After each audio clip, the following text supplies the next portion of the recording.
بسم الله الرحمن الرحيم لا أقسم بهذا البلد وأنت حل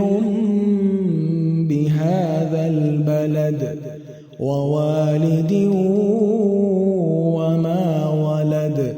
لقد خلقنا الإنسان في كبد أيحسب أن لن يقدر عليه أحد يقول أهلكت مالا لبدا أيحسب أن لم يره أحد ألم نجعل له عينين ولسانا وشفتين وهديناه النجدين فلاقتحم العقبة وما أدراك ما العقبة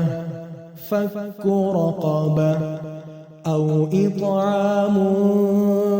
في يوم ذي مسغبة يتيما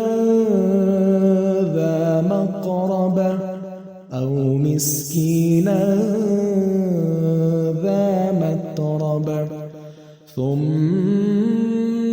كان من الذين آمنوا وتواصوا بالصبر وتواصوا بالمرحمة أولئك أصحاب الميمنة والذين كفروا بآياتنا هم أصحاب المشأمة عليهم نار مؤصدة.